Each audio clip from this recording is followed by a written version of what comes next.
से bulldozer action क्यों? मस्जिद का एक हिस्सा अवैध था, यही एक बड़ा कारण है कि इस पर कार्रवाई की गई। सड़क की जमीन पर अतिक्रमण किया गया था और इसी पर कार्रवाई की गई है।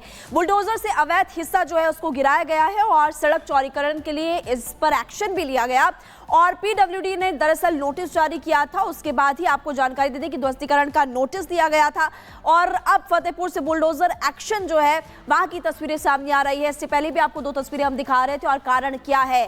कारण है अतिक्रमण हटाओ अभियान के तहत जो भी अवैध निर्माण पाया जा रहा है प्रशासन उस पर कार्रवाई कर रहा है, क्योंकि उत्तर प्रदेश के मुख्यमंत्री योगी आदित्यनाथ की तरफ से साफ साफ निर्देश दिए गए थे कि जो भी नियमों की अवहेलना करेगा, उल्लंघन करेगा, उस पर कार्रवाई की जाएगी। और फतेहपुर में नूरी मस्जिद थी, वहां पर आपको बता दें कि एक दीवार जो कि सड़क पर बनी हुई थी, इसी को लेकर के पहले पीडब्ल्यूडी यानी कि पब्लिक वर्क डिपार्टमेंट नोटिस देता है और उसके बाद फिर बड़ी कार्रवाई करता है। और इसी खबर पर अजय दुबे हमारे संवाददाता लखनऊ से हमारे साथ जुड़ गए हैं। अजय, पहले पीडब्ल्यूडी ने नोटिस जारी किया था, ये बताया था कि नूरी जामा मस्जिद का एक हिस्सा जो है वो अवैध तरीके से तैयार किया गया है, उस पर बुलडोजर के तहत कार्रवाई होगी। कार्रवाई हो चुकी है, अब आगे क्या?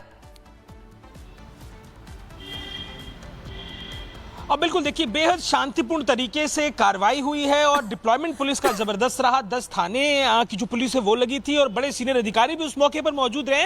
इससे भी अलग जब ये नोटिस दिया गया था पीडब्ल्यूडी डिपार्टमेंट की तरफ से, तब ये बात स्पष्ट हो गई थी, क्योंकि जो मस्जिद प्रबंधन समिति के लोग थे उनकी तरफ से भी इस बात को स्वीकार किया गया था कि ये निर्माण का जो हिस्सा है ये गड़बड़ है और इसे तोड़ने का जो एक बार प्रयोग है वो पहले भी किया, एक बार इसको तोड़े का प्रयास पहले भी हुआ था, उस समय भी काफी हिस्सा गिराया गया था, तब भी बेहद शांतिपूर्ण तरीके से ये घटनाक्रम घटा था। फतेहपुर का ये मामला है और मस्जिद के ऊपर, मस्जिद के जो ये मस्जिद के बाहरी हिस्सा है जो अभी कुछ साल पहले 5-6 साल पहले ही बनाया गया था, जिसके चलते सड़क पर अवैध निर्माण हो गया था, उस पर यह कार्रवाई की गई है प्रशासन की मौजूदगी में। इलाके के एसडीएम खुद खड़े होकर, सीनियर पुलिस अधिकारियों ने खुद खड़े होकर जो पैमाइश पहले की गई थी, जिसको लेकर पहले ही नोटिस चस्पा कर दिया गया था, उस मेजरमेंट को मापते हुए उस हिस्से को जमींदोज कर दिया गया है और शांतिपूर्ण तरीके से पूरा घटनाक्रम वहां पर हुआ है।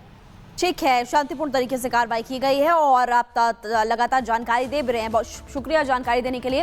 देखिए, उत्तर प्रदेश के फतेहपुर में नूरी जामा मस्जिद अगर बात करें तो 180 साल पुरानी है और आपको ये भी बता दें कि जो दीवार थी वो सड़क पर थी। इसी को लेकर पहले नोटिस दिया गया और अब बड़ी कार्रवाई की गई है। अब आपको ये भी बता दें कि यहाँ पर फिलहाल इसी तरह से बाकी जगहों का भी चिन्हीकरण किया जा रहा है, चिन्हित किया जा रहा है जगहों को, और कार्रवाई आगे भी इसी तरह से जारी रहेगी। फिलहाल आप इस रिपोर्ट को देखिए।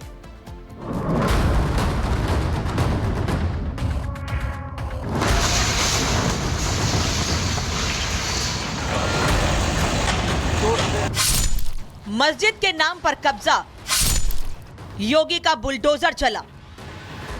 उत्तर प्रदेश के फतेहपुर में नूरी जामा मस्जिद पर बुलडोजर कार्रवाई की गई। मस्जिद के अवैध हिस्से को जमींदोज कर दिया गया।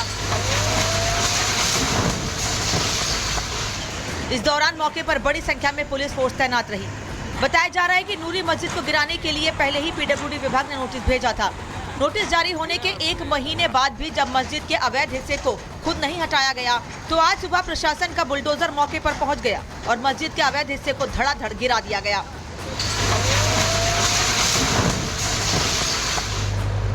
फतेहपुर के ललौली में 180 साल पुरानी नूरी जामा मस्जिद का जो हिस्सा गिराया गया है वो हिस्सा सड़क चौड़ीकरण की जद में आ रहा था, जिसके बाद इसे हटाने के लिए कहा गया था।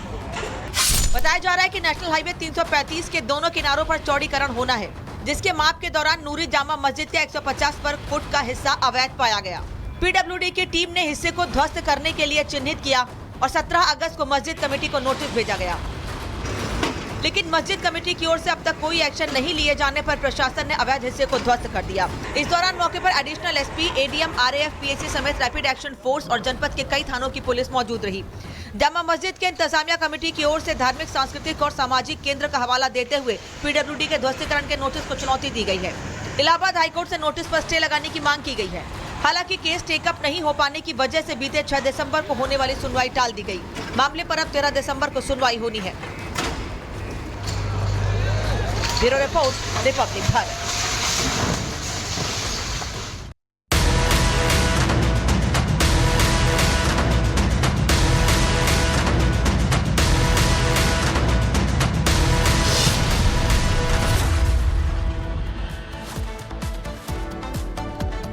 और अगली बड़ी खबर आपको बता दें, मंदिर या मस्जिद, कोर्ट करेगा फैसला। ये बड़ा सवाल है, लेकिन ये मामला उत्तर प्रदेश के बदायूं का है, जहां पर जामा मस्जिद को लेकर जो सुनवाई फास्ट ट्रैक कोर्ट में होनी थी वो टल गई है। अब वो सुनवाई 17 दिसंबर को होगी। बड़ी खबर आपको बता रहे हैं, 17 दिसंबर को सुनवाई होगी, जिसमें ये फैसला होगा कि वो मंदिर है या मस्जिद है। दरअसल जामा मस्जिद, बदायूं की जामा मस्जिद में नीलकंठ महादेव मंदिर का होने का दावा किया गया है और इसी को लेकर आज फास्ट ट्रैक कोर्ट में सुनवाई होनी थी, लेकिन वो सुनवाई टल गई है। अगली तारीख 17 दिसंबर की मिल गई है। बदायूं में मंदिर मस्जिद विवाद का ये पूरा मामला है, जहां पर बदायूं की जामा मस्जिद में नीलकंठ महादेव मंदिर होने का दावा किया गया, लेकिन अब इस दावे पर अदालत की दहलीज से क्या कुछ फैसला आता है, इसका इंतजार थोड़ा और करना होगा, क्योंकि आज की सुनवाई अगली तारीख के लिए टल गई है। और साहिल इस वक्त हमारे साथ जुड़े हुए हैं, नीलकंठ मंदिर या शमसी जामा मस्जिद मामला ये है, और जतिन इस वक्त हमारे साथ जुड़े हुए हैं। जतिन, इस पूरे मामले की सुनवाई अब 17 दिसंबर को होने वाली, आज सुनवाई क्यों टली, ये भी बताइए, और इस पूरे मामले को लेकर अपडेट।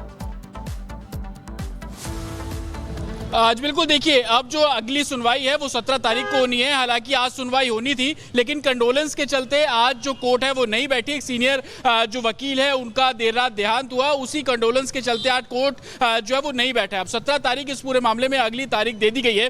3 तारीख को जहां पर सुनवाई रुकी थी, क्योंकि मुस्लिम पक्ष या यूं कह लीजिए इंतजामिया कमेटी की तरफ से जो अपना पक्ष रखा जाना था वो पक्ष 3 तारीख को पूरा नहीं हो पाया था, उसी के चलते 10 तारीख दे दी गई थी। आज जब सुनवाई नहीं हुई तो अब 17 तारीख को भी जो मुस्लिम पक्ष है वो अपनी बात रखता हुआ नजर आएगा। इंतजामिया कमेटी अपना जो पक्ष है वो रखेंगे और वक्फ बोर्ड की तरफ से भी उनका पक्ष जो है वो रखा जाएगा। और इस पक्ष के बाद जो हिंदू पक्ष है जो इस पूरे मामले में याचिका करता है वो भी अपना पक्ष रखेंगे। हालांकि आज जब दोनों ही पक्षों से हमने बात की तो हर कोई अपने केस को मजबूत बताता हुआ नजर आया, लेकिन सबसे गौर करने वाली बात इसमें यही रही कि जिस तरीके से मुस्लिम पक्ष ये लगातार बोल रहा है कि ये एएसआई मॉन्यूमेंट नहीं है, लेकिन आज जो मुस्लिम पक्ष के वकील है उन्होंने इस बात को कबूला, लेकिन बाद में ये भी बोल दिया कि वक्फ बोर्ड को वो बाकायदा इस मस्जिद को लेकर जो खर्चा और एक लेटर जो है या यूं कह लीजिए कि पूरा इंतजाम वक्फ बोर्ड करता था। तो तमाम ऐसे पेच है जो इस मामले में फंसे हुए हैं, लेकिन गौर करने वाली बात यह है कि एएसआई की जो रिपोर्ट थी वो कोर्ट में सबमिट की जा चुकी है। सरकार का जो गैजेट था जिसको हिंदू पक्ष एक तरीके से आधार बना, रिपोर्ट का जिक्र कर रहे हैं जो कोर्ट में सबमिट हो चुकी है फास्ट ट्रैक कोर्ट में, हालांकि सुनवाई टल चुकी है, लेकिन जरा ये बताइए मुख्य तौर पर उस रिपोर्ट में सबूत के तौर पर किन किन बातों का जिक्र किया गया है, क्योंकि ये बताया गया है कि 148 साल पुरानी रिपोर्ट है जिसका हवाला दिया गया है। आज बिल्कुल देखिए, 2 बड़ी बातें हैं। एक सरकार का वो गैजेटियर जो कि 2007 में आया था, उसको बदायूं दर्पण के नाम से एक मैगजीन इशू की गई थी जिसमें बदायूं में क्या क्या हिस्टोरिकल मॉन्यूमेंट्स हैं उनके बारे में जानकारी दी गई, और ये जानकारी यूपी सरकार का जो इंफॉर्मेशन ब्रॉडकास्ट है उसके जरिए ये मैगजीन निकाली गई थी। उसमें शाही जामा मस्जिद को पहले के समय में नीलकंठ महादेव मंदिर होने का जो दावा है वो किया गया था, और उसी को आधार बनाकर जो हिंदू पक्ष है उन्होंने कोर्ट में ये तमाम जो एक किसका गैजेटियर है वो साफ तौर पर पेश किया। और दूसरा एएसआई की वो रिपोर्ट जो कि पहले जो आजादी से पहले जो वो रिपोर्ट तैयार की गई थी उसमें मस्जिद के अंदर जब सर्वे किया गया था तो उसके अंदर क्या क्या चीजें निकली उसका पूरा खाका कोर्ट में सबमिट किया गया है। जो सोर्सेज से हमें जानकारी मिल रही है कि एएसआई की रिपोर्ट में ये बताया गया कि मस्जिद की जो दीवारें हैं वो कहीं ना कहीं उस पत्थर से बनी हुई है जिन पत्थरों का इस्तेमाल मंदिर बनाने में किया जाता था।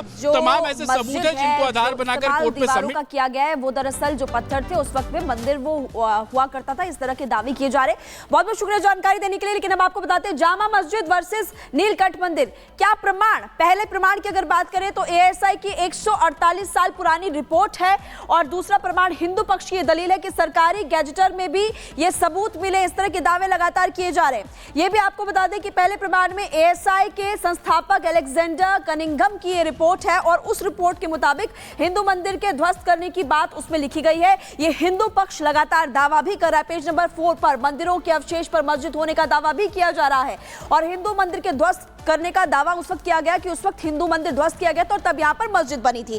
पेज नंबर 6 पर लिखा हुआ है कि 4 गुंबदों के खंबे और हिंदू मंदिर के हिस्से हैं, और मंदिर की जगह पर ही मस्जिद निर्माण का दावा किया जा रहा है। इसलिए हिंदू पक्ष लगातार दावा कर रहा है कि यहां पर नीलकंठ महादेव का मंदिर हुआ करता था।